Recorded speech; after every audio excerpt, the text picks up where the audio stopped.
You know, back in the 1970s, America was just in a craze over houseplants. And one of those interests a lot of us had were terrariums. Well, your interest in them may have waned over the years, and you might find out in your garage or in your basement those old dusty terrarium containers that you had back then. But now that you may have small children of your own at home or grandchildren, you may want to drag those out and help them get interested in terrariums. It's a great way to get them interested in horticulture in general. In fact, one of my first projects in growing plants was in making a terrarium when I was about 9 or 10 years old, and it really sparked an interest in horticulture. And terrariums are a great project for kids from ages about 8 on up into the teen years because it's a low maintenance type of way of growing plants. They can keep them in their bedrooms. They're nice and tidy. You don't have to worry about them being watered. They don't have to be fertilized regularly or pruned. Require very, very little care. So it's a good project to get them started with. Now these two terrariums I have here are probably two extremes of ways that you can grow plants under glass. This first one is probably your more standard terrarium. It's a woodland type terrarium, and it has in it a little nerve-leaf Photonia, some creeping pilea, at the back a little bit of Baltic ivy. And it likes a very moist, very warm climate. Tropical plants are ideally suited for this. Now over here is the opposite end of the extreme, and this is a desert type environment. In fact, I have the lid left off of it to help airflow out of it. It's recently been planted. I want it to be as dry as possible. And in here I've just laid a mayonnaise jar on its side, filled it with the potting medium, and started putting in different types of cacti. In fact, over on the side is one that may really interest your kids. It's called lithops, or living stones. And I have it nestled right in the center of a ring of regular pebbles. And it's a living plant that looks like one of the rocks that are in there. And so that's something they could use to show their friends and spark some conversation there. I've raised up the backside, put a little bitty barrel cactus in there. A lot of kids are interested in dinosaurs right now, so we have a little triceratops about to attack the lithops. So you can just let your imagination run wild. Use different textures, just different forms of plants, and sort of have a mini landscape. Now, so far as containers go for terrariums, you always want to have a non-porous container. Clear glass is best. Plastic containers may be all right, but they can become scratched over time, become fogged. Also, they are somewhat porous. Any kind of container you have around the home will work. Canning jars are fine for very small terrariums. Pickle jars also. Anything that has a wide mouth. It'd be easy for children to get started with very small plants. This is a cookie jar. You can get it in the kitchen supply places at different retail stores or grocery stores or whatever. Just a simple cookie jar, has a lid on it. In fact, this was the container that was my first terrarium.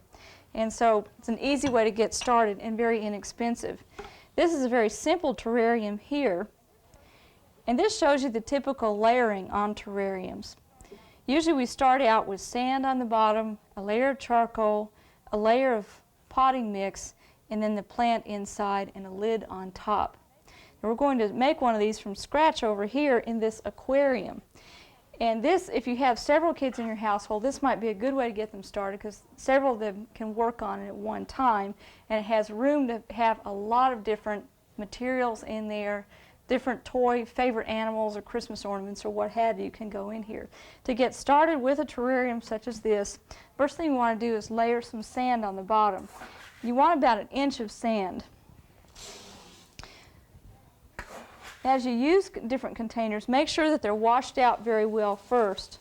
And it's a good idea to put a little light solution of chlorine bleach and wash down the sides with that because it will help surface sterilize, especially if they've had plants in them in the past. You don't want them harboring any harmful fungi that may damage your plants. We want about a 1/2 inch to a 1 inch layer of the sand.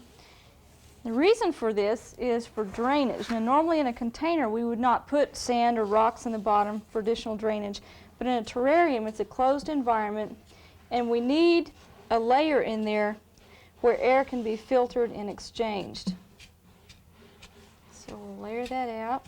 The next ingredient is activated charcoal. Now you don't want to use charcoal that's made of hardwood that you use for cookouts and such. Activated charcoal you can get at pet supply stores and also nurseries and garden centers.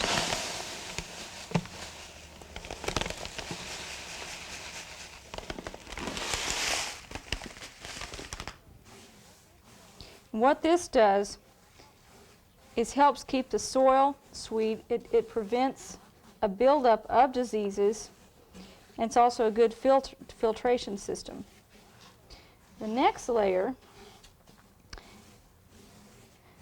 is just a piece of landscape fabric. You can also use any kind of nylon material that is porous, that will let water through, but will keep roots from growing down through into this exchange medium here, and also will keep your soil from washing down in. Because if you've ever looked at a stream bed, you may have noticed that the very fine particles are on the bottom and the rocks and such are on top, and you don't want all your soil washing down beneath the activated charcoal.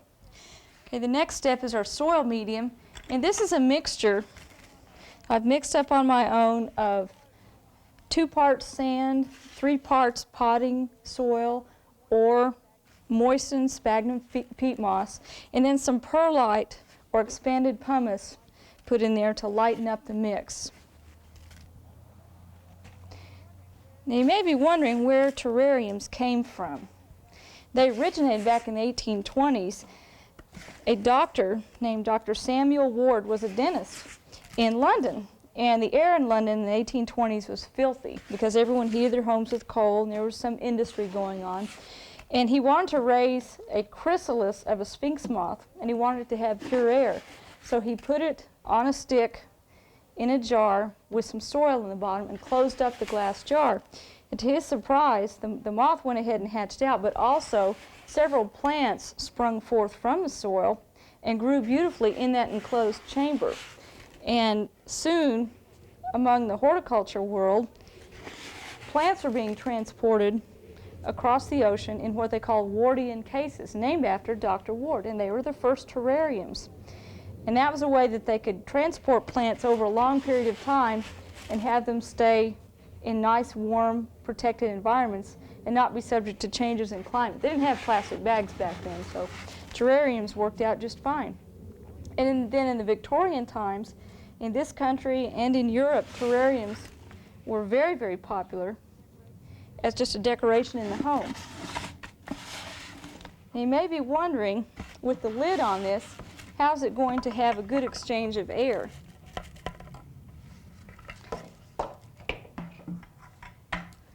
Well, the plants that we put in use carbon dioxide from the air, and after photosynthesis goes on, they give off oxygen, and that is recycled down through the organic matter. Carbon dioxide is given off again and used up again, and also through plant respiration. If you remember from your 8th grade science class, plants will reuse some of that oxygen, give off carbon dioxide just from the leaves themselves. So there's a cycle going on in there, and then the water itself is cycled. If you look over here at this container that I prepared this morning, it has some condensation on the sides, and that is water that's been given off from the soil and is beating up on the side of the glass, and it will rain back down, and so the water itself will be recycled. So it's a nice little closed system. Now in selecting plants for a terrarium, when you go to a greenhouse, you want to select ones that are fairly slow growing and that have fairly small leaves. Now this is a petite spathiphyllum, and it's actually a conglomeration of plants, and I'm only going to use one portion of it in here because I want to keep everything to scale. So I'll just break off one section, and the remainder I'll pot up and just enjoy as a house plant. We'd like to thank our friends at Tierra Vista Greenhouses here in Tulsa. They provided this collection of terrarium plants for us so we can show them to you today. Now if your terrarium's just going to have one side to it, you want to put your larger plants at the back. And it's also, I'm going to scoot that one out a little bit, you also want to have it so that the foliage is not in direct contact with the glass, because that can cause problems. And that brings me to another subject, where you keep your terrarium. It's a good idea to have it in bright indirect light. A north window is great. You do not want it to be in full sunlight unless it's a desert terrarium and can handle the heat. Because of the greenhouse effect and this little mini greenhouse you're making, you can build up a tremendous amount of heat in there. Okay, down over on the other end, I have a small gold dust plant or a cuba that will fit in right here. And as the plants outgrow the area and get a little larger, you can go in there and prune them back, or you can replace them. Take these out and pot them up and put some smaller ones in. If you have a very large terrarium like this and you have room in the center, you can put some cuttings in there of houseplants and let them root. It's a perfect environment for that. Put a little bit of photonia down here on the side. One thing to remember in making terrariums is don't put too many plants in. You don't want to be so full of plants that you can't enjoy them individually. And you're making sort of a little indoor landscape. So you don't want to be overcrowded. If you were planting your front yard, you wouldn't make it solid plants from one end to the other. It's a little bit of Baltic ivy. You can also use a terrarium for propagating cuttings, as I mentioned before, but you can also use it to start seedlings that may be difficult to get going in the spring. Instead of planting it to ornamentals, you could just sow some vegetable seed in there and then take your seedlings out and pot them up once they sprout. It's a perfect environment for that, warm and moist. Okay, now if you have a small plant such as this creeping pilea right here, you can break it apart. Don't be afraid to be a little bit rough with them. You're putting them into a nice moist environment, so they'll be all right. And you can just put small amounts of that in at the back or along the front and sort of fill in your landscape. Now, if you're doing this with small children, they're going to want to put little ornaments in the landscape. Now, there are some purists who make terrariums that don't believe little figurines belong in there. I think those are the same folks that don't like pink flamingos on their front lawn. And that's okay. You're making it something that will be pleasing to you. But small children sometimes like to let their imaginations run wild. And if they have a favorite little toy or action toy or figurine that they want to put in the landscape, that's just fine as well. We have here a little house where a mouse is coming out. And probably be appealing to a 5- or 6-year-old. In fact, you can take some pebbles and make a little imaginary pathway leading down to an imaginary pond or something.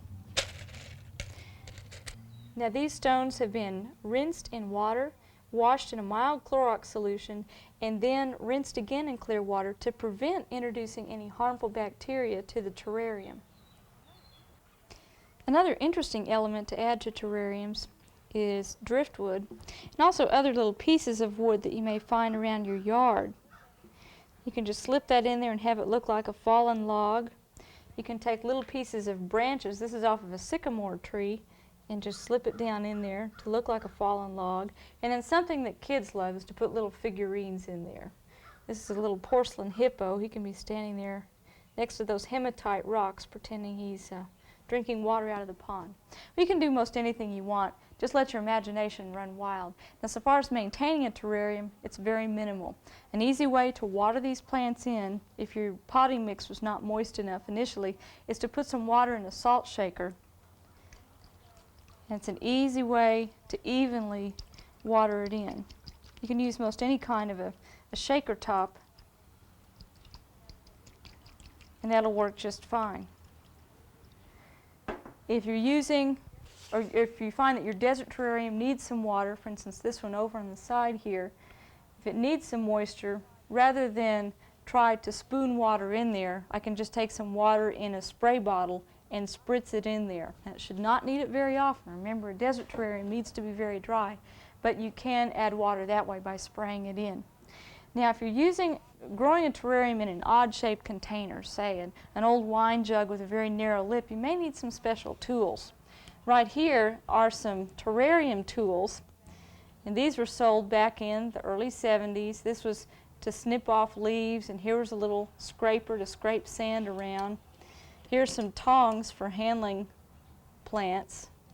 And they're all shaped for getting down into the inside of bottled water, the 5-gallon bottled water containers. They work very well, but you can improvise on your own. This is a pair of old laboratory tongs. They'd work just fine, especially if you have to handle a very spiny cactus. If you need to spoon soil in, you can take an iced teaspoon and tape it to a bamboo stick, and that'll work just fine. Again, let your imagination run wild. Remember on a terrarium that you want to keep it covered over. I have a piece of glass here that will slip over this one. If you are keeping this in a small child's home and you're worried about the glass, you can just cover it over with clear plastic and that'll work just fine. This will fog up for a few days, and then the moisture and the air will come into equilibrium, and it probably will not be quite so misty after that. A little bit of troubleshooting on terrariums, however. If you find that the plants are turning brown and getting moldy or rotting, the terrarium is too wet. The answer to that is take the lid off for several days, replace it with some fresh plants, let it air out. You can also troubleshoot if you see that some ferns or mosses that you put in there are getting too dry, then probably you have not put enough water in there initially and you need to add a little bit more. You may get a few insects building up. There are chances that as you bring in materials from around your yard, you may have eggs from aphids. You could also have fungus gnats or other pests build up, so keep an eye out for that. But basically, a terrarium is very, very trouble-free. Again, it's a great way to get kids interested in horticulture, and I think you'll enjoy one yourself. So plant one this winter. We hope you've enjoyed this classic from the Oklahoma Gardening Vault. Remember, even though these tips and techniques are timeless, there's always something new to learn in the world of gardening. By subscribing to both Oklahoma Gardening and OK Gardening Classics, you'll have access to a wealth of gardening knowledge, both classic and contemporary.